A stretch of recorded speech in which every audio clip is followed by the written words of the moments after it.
بسم اللہ الرحمن الرحیم، السلام علیکم۔ میں اسد اللہ خان ہوں اور میرے ساتھ عیسیٰ نقوی صاحب موجود ہیں۔ عیسیٰ نقوی صاحب کو میں جب بھی زحمت دیتا ہوں ان سوالوں کا جواب ڈھونڈنے کے لیے دیتا ہوں کہ کیا چل رہا ہے امریکہ میں، کیا چل رہا ہے سعودی عرب میں، کیا چل رہا ہے پاکستانی وزیر اعظم سعودی عرب کیا کرنے چلے گئے ہیں۔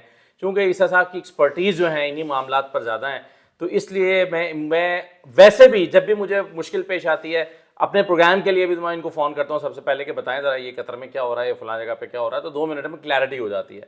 تو اسی لیے عیسیٰ نقوی صاحب سے ذرا جاننے کی کوشش کرتے ہیں کہ ڈالر کی تلاش میں جو ہماری شہباز سرکار پوری کی پوری اٹھ کر سعودی عرب گئی ہے ورلڈ اکنامک فورم میں شرکت کرنے کے لیے، وہاں سے کیا لے کر آئیں گے، کتنے ڈالر لے کر آئیں گے۔ ویسے عجیب بات ہے کہ بھیکاریوں کی سوچ بھی ایسی ہی ہو جاتی ہے کہ جناب کتنے ڈالر آئیں گے۔ اب ہماری سوچ بھی بھیکاریوں جیسی ہو گئی ہے بطور شہری بھی کہ گئے ہو تو کی لے کے آؤ گے۔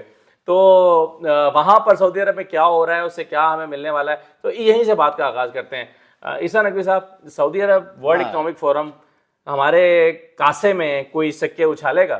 اچھا دیکھیں اسد بھائی، یہ جو ہے نا معاملہ، یہ اب صرف یہ نہیں رہا کہ ہم لینے جائیں گے، ہمارا دو طرفہ ہو گیا کہ آپ آئے ہیں تو کیا لے کے آئے ہیں، ہم آئیں گے تو کیا دیں گے۔ تو یہ شہباز شریف صاحب آپ کو پتہ ہے ویسے بھی یقین رکھتے ہیں کہ بیگرز کانٹ بی چوزرز اور مائی ڈونر از مائی ماسٹر، ان کے بڑے مشہور کال ہیں۔ اچھا ایک میں اب کلیئرٹی دے دوں کہ یہ جو اسپیسیفک اجلاس ہے نا جس میں آپ شرکت کرنے گئے، اس میں تو آپ پیسے نہیں لینے گئے، لیکن اوور آل یہ بات طے ہے کہ جو موجودہ حکومت ہے، شہباز سرکار ہے نا، اس کا جو وینٹیلیٹر ہے اس میں آکسیجن ہے کم، آپ کو ضرورت ہے آکسیجن کی۔ شہباز شریف صاحب کی بہت ان کے ساتھ قریب بھی ہیں اپنی جماعت میں عائشہ غوث پاشا صاحبہ، جی اس مرتبہ انہیں نہیں بنایا گیا، لیکن پی ڈی ایم سیزن 1 میں وہ جو فائنانس کا محکمہ ہے اس کی وزیر مملکت تھیں، جی ہاں، اور اس سے پہلے جب شہباز شریف صاحب موجود تھے پنجاب میں تو ان کی فائنانس منسٹر کے طور پہ کام کرتی تھیں۔ صحیح۔ تو عائشہ غوث پاشا صاحبہ نے ابھی جو آسما جہانگیر کانفرنس ہوئی ہے اس میں شرکت کی، ان کا رضا باکر کا، کاردار صاحب کا جو سابق گورنرز رہے ہیں اسٹیٹ بینکس کے، ان کی سپیچز ذرا نکال کے آپ سن لیں۔ اس کا کرکس اور لب لباب یہ ہے کہ پاکستان's economy is on the verge of collapse، تباہی کے دہانے کے اوپر باقاعدہ اب آ کر دیکھیں بھوک ناچ رہی ہے، بھوک کا ناچ دیکھ رہے ہیں، رقص دیکھ رہے ہیں ہم اس وقت پاکستان میں، اور یہ صورتحال انہوں نے کہا کہ 2,88,000 روپے ہر پاکستانی مقروض ہے۔ صحیح ہے۔ 25 کروڑ سے ضرب دیں، اگر آپ کے پاس کوئی بہت اچھا لمبی سکرین والا کیلکولیٹر نہیں ہے نا تو آپ کے پاس جواب بھی نہیں آئے گا، اس کے صفر اتنے بڑھ جائیں گے۔ 25 کروڑ سے 2,88,000 کو ضرب دیں تو صفریں گن لیں اور آپ بتا دیں کہ آپ کی گنتی وہاں تک پہنچتی ہے یا نہیں پہنچتی۔ ہر پاکستانی مقروض ہے، اور اس سے نکلنے کا، نجات کا طریقہ وہ ہے بڑا کٹھن، وہ ہے بڑا مشکل۔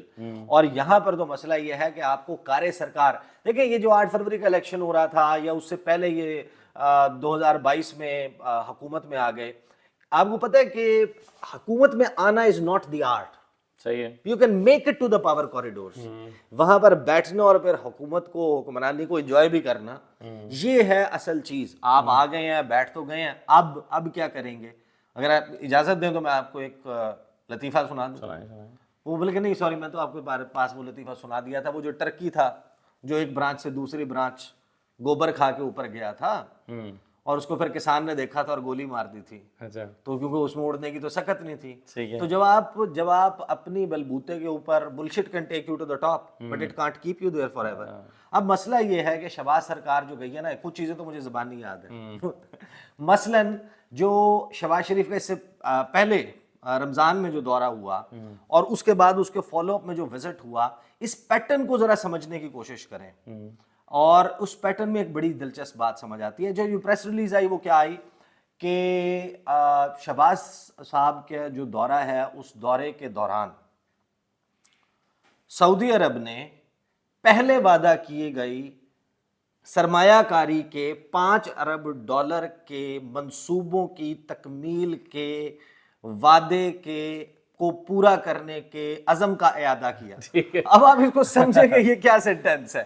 اس کا سادہ سی بات یہ ہے کہ جی جو ہم نے پہلے وعدہ کیا تھا اب ہم وعدہ کر رہے ہیں کہ ہم اس کو پورا کریں گے، یعنی اس پرانے وعدے کو پورا کرنے کا نیا وعدہ۔ لیکن وعدہ کیا تھا اب سنیں، وعدہ یہ تھا کہ 2018 میں عمران خان وزیر اعظم بنے، اس کے بعد ایک انیشیل پیکج جو ہے وہ ڈیووس ان ڈیزرٹ نامی ایک فورم ہو رہا تھا سعودی عرب میں، اکتوبر کا مہینہ تھا، کوئی 14-15 اکتوبر تک تو پاکستان کو اس میں شرکت کی دعوت ہی نہیں دی گئی تھی۔ 2 اکتوبر کو جب جمال خاشقجی کا مرڈر ہوا استنبول میں سعودی عرب کے سفارت خانے میں، اس کے بعد کوئی 140 ڈیلیگیٹس بائیکاٹ کر گئے سعودی عرب میں ڈیووس ان ڈیزرٹ کا۔ 13-14 اکتوبر کو پاکستان کی حکومت نے سعودی عرب کے فیور میں ایک بیان دیا، اس کے بعد ہمیں انویٹیشن آیا، ہمارے وزیر اعظم عمران خان وہاں چلے گئے، آپ کو $6.2 ارب کا لگ بھگ ایک کمپریہنسو پیکج ملا، جس میں $3 ارب انہوں نے آپ کے اسٹیٹ بینک ریزروز میں رکھوانے تھے، اور $3 ارب کی یا $3.2 ارب کی ڈیفرڈ پیمنٹ پہ آپ کو تیل دینا تھا، اور ساتھ ہی سیم پیکج آپ کو UAE سے مل گیا، آپ کو ایک بریدنگ سپیس مل گئی۔ پھر فروری 2019 کے مہینے میں کوئی 17 یا 18 فروری کو محمد بن سلمان پاکستان ہے، کسے نہیں یاد کہ 20-22 ارب ڈالر سرمایہ کاری کے وعدے انہوں نے کیے۔ اب وہ وعدے کیوں نہیں پورے ہوئے؟ $10 ارب کی ریفائنری لگانی ہے، یہ کرنا ہے، یہ کرنا ہے۔ دیکھیں میرا خیال ہے وزیر توانائی کی سربراہی میں بھی ایک وفد ان کا جی آیا تھا، بالکل، یہاں پہ وفد آیا تھا، اپرچونٹیز۔ اب یہاں پر پیٹرن دیکھیں کہ وہی پیٹرن آپ کو اسٹیبلش ہوتا ہوا اور فالو ہوتا ہوا نظر آتا ہے PDM سیزن 1 میں اور PDM سیزن 2 میں۔ نہیں تو اب آپ کیا کہہ رہے ہیں؟ جیسے پہلے انہوں نے وعدہ پورا نہیں کیا تھا، اس دفعہ بھی یقین سے نہیں کہا جا سکتا کہ وہ وعدہ پورا کریں گے؟ نہیں، وہ وعدہ پورا کر سکتے ہیں۔ مسئلہ کیا ہے؟ مسئلے کو تو سمجھیں۔ اصل مسئلہ یہ ہے کہ بھائی آپ کو ڈیسائیڈ کرنا ہے کہ آپ انویسٹمنٹ مانگ رہے ہیں یا آپ کہہ رہے ہیں کہ دیکھیں، نہیں دیکھیں، وہ پتہ ہے کیا مسئلہ یہ ہے کہ آپ کے کیش فلو کی جو شارٹیج ہے، آپ کو $8 ارب تو ابھی فوری درکار ہے نا، آپ نے وہ جو چیزیں دینی ہیں واپس 3 سال میں آپ نے $60 ارب دینا ہے، نومبر تک آپ نے کو تقریباً $25-26 ارب انشور کرنا ہے کہ آپ کے پاس موجود ہے۔ اس کے لیے آپ کو جو پیکج مل رہا ہے IMF کی طرف آپ جا رہے ہیں، آپ کو کوشن تو مل سکتا ہے، وہ اس سے قطع نظر کہ وہ کب کیسے اور کتنا بڑا ملتا ہے۔ یہاں پر مسئلہ یہ ہے کہ آپ کاروبار کا اچھا موقع اگر کسی کو دے رہے ہیں، وہ کیا کرے گا؟ اس کو چاہیے ریٹرن، اس کو چاہیے بزنس، اس کو چاہیے پروفٹ، اسے چاہیے پروفٹ کی یقین دہانی، کامیاب ہونے کی یقین دہانی۔ یہ ایسے ہے کہ آپ اپنے بچے کو پاکٹ منی دیتے ہیں، اور پاکٹ منی جب آپ جیب میں ڈالتے ہیں نا، تو آپ یہ ضرور انشور کر لیتے ہیں کہ یار بچہ کہیں کسی غلط کام میں نہ ڈال دے، یا نوجوان ہے تو آپ کہتے ہیں کہ یار نشے میں نہ اڑا دینا یا اس لت میں نہ پڑ جانا، یہ انشور کر کے باقی آپ اسے کہتے ہیں جا جی لے اپنی زندگی۔ اب شہباز صاحب کو موجودہ ہماری جو سرکار ہے اس کو تو اس کی ریکوائرمنٹ یہ ہے کہ محمد بن سلمان کہے جا سمرن جی لے اپنی زندگی، یہ لے $10 ارب۔ مسئلہ یہاں پر یہ ہے کہ آپ انویسٹمنٹ سیکھ کریں، وہ انویسٹمنٹ کر بھی سکتے ہیں اگر ان کو بہتر بزنس پروپوزیشن ملے گی۔ اب ایک مرتبہ پھر تعریفیں بھی ہو گئی، مین آف ایکشن بھی کہہ دیا، سعودی عرب میں غزہ پر جملے پر ہال میں بیٹھے ہوئے لوگوں نے تعریف کر دی، جیسی تعریفی خبریں لگائی جاتی ہیں، لیکن پریکٹیکلی جس وقت تک وہ انشور ہوتا ہوا نظر نہیں آئے گا، ابھی تک جو آپ کو آن گراؤنڈ جو چیزیں پتہ چلی ہیں وہ $1-1.5 ارب کا جو ریکارڈ ان معاملات میں۔ لیکن ہم شروع تو $100 ارب سے ہوئے تھے، یہ کہاں $1 ارب پہ آپ نے دیکھیں آئے؟ اس کی وجہ اتنے تو ویسے سعودی عرب ایسے ہی آپ کو چھپ کر کے جیب میں ڈال دیتا تھا جب آپ جاتے تھے۔ اب نہیں، دیکھیں سعودی عرب تبدیل ہو گیا ہے، دنیا تبدیل ہو گئی ہے۔ ہم جس جنریشن کے ساتھ ڈیل کرتے رہے ہیں، سعودی جس شاہی خاندان کی جس نسل کے ساتھ میاں صاحبان کا، شریف خاندان کا اور پاکستان کا انٹریکشن کا تجربہ ہے، وہ ہے شاہ سلمان اور اس کے بھائی۔ صحیح۔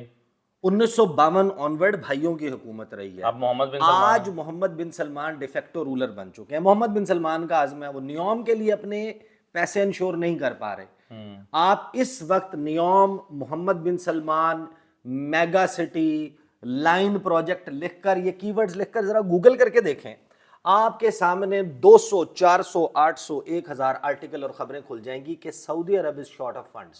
اچھا، وہ اپنے اس منصوبے کے لیے جو محمد بن سلمان کے دل اور جان سے عزیز تر منصوبہ ہے، اور وہ خواب ہے جس کو ویژن 2030 کہا گیا ہے کہ سعودی عرب کی اکانومی کو تیل سے شفٹ کر کے دیگر ذرائع کے اوپر صنعت، تجارت، پروڈکشن، فورن ڈائریکٹ انویسٹمنٹ کی مد میں ٹورزم، ریلیجس کے علاوہ دیگر ٹورزم اور ان شعبوں پر لے کر جانا ہے۔ اس کے لیے انہوں نے کچھ منصوبے بنائے ہوئے ہیں، اور اس کے لیے وہ جہاں پر بہتر بزنس پروپوزیشن ملے گی وہاں انویسٹ بھی کریں گے۔ آج آپ ان کو پاکستان میں ایک ایسی کمفرٹیبل انوائرمنٹ دے دیں کہ جہاں پر آپ کو پتہ ہو کہ حکومت ڈیسٹیبلائز نہیں ہوگی, سڑکوں کے اوپر احتجاج نہیں ہوگا, کوئی بھی معاملات عدالتوں میں نہیں جائیں گے, وہ آپ کے پاس انویسٹمنٹ کر لیں گے. انویسٹمنٹ کرنے کے لیے دنیا کا کوئی بھی ملک سہارا کس چیز کا لیتا ہے؟ فچ کریڈٹ ریٹنگ ایجنسی کا, کریڈنڈو کریڈٹ ریٹنگ ایجنسی کا. وہ پوری دنیا میں مختلف ممالک کی رپورٹس نکالتے ہیں اور بتاتے ہیں کہ اس ملک میں انویسٹمنٹ کرنا کتنا محفوظ ہے. صحیح ہے. جب آپ جا کر وہاں پر پاکستان کا کنٹری پروفائل کھولتے ہیں یا رسک پروفائل کھولتے ہیں تو وہ آپ کو کہتا ہے کہ اس ملک کے جو 7 انڈیکیٹرز ہیں جن کی بنیاد پہ کسی بھی کاروباری شخصیت کو انویسٹمنٹ کرنے کا فیصلہ کرنا ہے, وہ بتاتے ہیں کہ پولیٹیکل سٹیبلٹی ہے نہیں ہے. دوسرا, کیا یہ ریاست وہ ہے یا یہ ملک وہ ہے جہاں پر کسی بھی وقت حالات کے خراب ہونے کی وجہ سے ریاست بزنسز کو قومیہ سکتی ہے, اپنی تحویل میں لے سکتی ہے. وہ 7ویں نمبر پہ آخری کیٹیگری میں, ریڈ کیٹیگری میں پاکستان ڈلا ہوا ہے. پولیٹیکل سٹیبلٹی میں آخری کیٹیگری میں ڈلا ہوا ہے. پھر جو ایک کوئی کیسے انویسٹ کرے گا؟ پھر جو اس میں ایک بڑا اہم وہ ہوتا ہے ایکسپروپریشن. ایکسپروپریشن یہ ہے کہ آپ ڈالر میں کماتے ہیں, آپ یہاں آتے ہیں, آپ روپے میں پیسہ کنورٹ کروا لیتے ہیں, اور جو پیسہ آپ نے کنورٹ کروایا ہے, جو انکنورٹیبلٹی کا معاملہ ہے کہ آپ نے روپے میں ڈالر لائے, آپ فار ایگزامپل آپ نے $1 انویسٹ کیا, آپ آئے, آج آپ کو آج کے ریٹ کے مطابق 276 روپے مل گیا. 276 روپے کو آپ نے کنورٹ کیا پاکستانی روپی میں, بزنس کیا اور آپ نے اس کا بنا لیا 500 روپے فار ایگزامپل. اب اوپر والا آپ کا پروفٹ ہے, آپ یہاں سے اس کو واپس لے کے جانا چاہتے ہیں. پہلی بات یہ کہ حکومت اگر یہاں پر پابندی لگ جائے, انکنورٹیبلٹی ہو جائے کہ آپ کو ڈالر ہی نہیں مل رہا کہ آپ کنورٹ کروائیں. دوسرا, ڈالر کا ریٹ 500 سے کراس کر جائے, آپ یہ کہہ رہے ہیں آپ کو فائدہ نہیں ہے. آپ کو یہ انڈیکیٹرز بہتر کیے بغیر دنیا میں انویسٹمنٹ کے لیے بالکل لوگ راضی ہو جائیں گے. آپ کی ریپو بھی بہت اچھی ہوگی, آپ کا بزنس ماڈل جب تک آپ اچھا نہیں دیں گے, جب تک آپ یہاں پر سیاسی شورش کو ختم نہیں کریں گے, تو اس وقت تک آپ کو تعریفیں ملیں گی, قسمیں ملیں گے, وعدے ملیں گے, یقین دہانیاں ملیں گی, عزم کے ایادے ملیں گے, ڈالر نہیں ملے گا. واہ واہ واہ, ڈالر لینے کے لیے, ڈالر یہی لائن اٹھا کے میں ڈال دیتا ہوں آپ کی تھمبنیل پہ. ڈالر لینے کے لیے میرے بھائی آپ کو جو ہے وہ تو ڈالر تو پھر آج آ کے IMF کی رہ گئے ہمارے پاس آنے کے لیے نہیں. قرض کی مد میں. دیکھیں میں آپ کو ایک بات بتاؤں, سائیڈ بائی سائیڈ اگر یہ کوشش کر رہے ہیں اور اس میں کامیاب ہو جاتے ہیں, جو عارف حبیب صاحب ہیں, آپ مجھے ایک بات بتائیں, کیا انہوں نے ایسے ہی کاروباری افراد سے ملاقات ہو رہی ہے اور انہوں نے کہا کہ اڈیالہ کے باسیوں سے ہاتھ ملا لو؟ اس کی جو ایکیومن ہے, کاروباری ایکیومن ہے, جو اس کی کاروباری سمجھ بوجھ ہے, وہ کیوں یہ کہہ رہی ہے کہ اڈیالہ کے باسیوں سے ہاتھ ملا لو تو معاملات ٹھیک ہو جائیں گے؟ بیکاز آپ یہ کہتے ہیں نا کہ تمام لوگ آن بورڈ, سٹیک ہولڈرز. بھائی جان اس وقت 2 سٹیک ہولڈر ہیں, ایک ہے عمران خان, باقی سارے تو ایک صفحے پہ. یہ 2 جس وقت ایک پیج کے اوپر نہیں ہوں گے ان معاملات پہ, معیشت اور یہ سارے, اور اس کے لیے شرائط آپ کو معلوم ہے, 8 فروری کا آڈٹ, کیا حق کے حکمرانی. اب یہ وہ چیزیں دیکھیں, یہ پھر آپ کو انویسٹمنٹ کے لیے اسد بھائی, آپ کو دیکھیں آپ نے چیریٹی کرنی ہے نا, پھر آپ کا یہ مسئلہ نہیں ہوگا. آپ نے دینے ہیں, آپ نے وہ, یا آپ نے مانگنے ہیں تو پھر بھی اگر آپ نے کاروبار کرنا ہے تو یار اپنا پروفٹ دیکھیں گے نا. یہ ماحول دینا پڑے گا.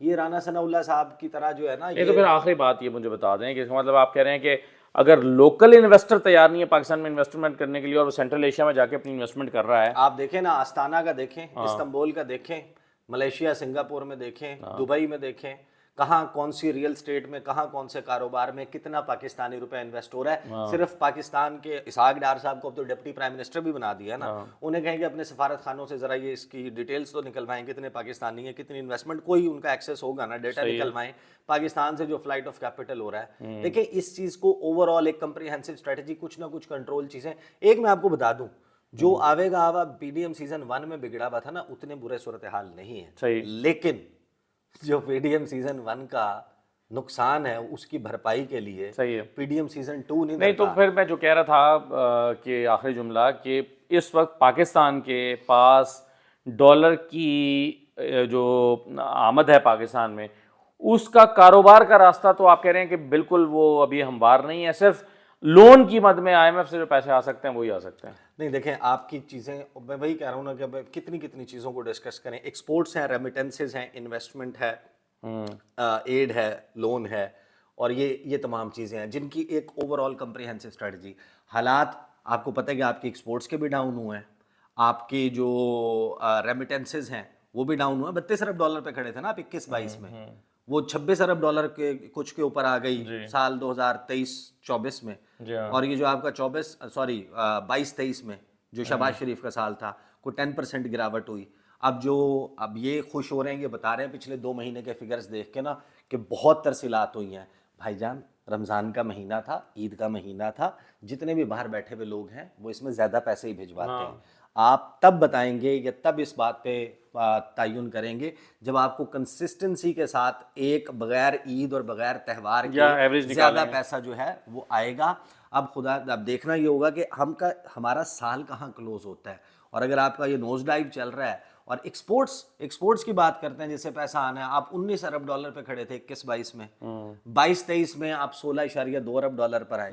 ٹارگیٹ آپ کا تھا 25 ارب ڈالر کا, 9 ارب ڈالر کا, تو یہ گیپ ہے کیونکہ آپ نے وہ سامان, وہ مٹیریل جس سے آپ کی انڈسٹری چلنی ہے اس کی امپورٹ پہ پابندی لگا دی.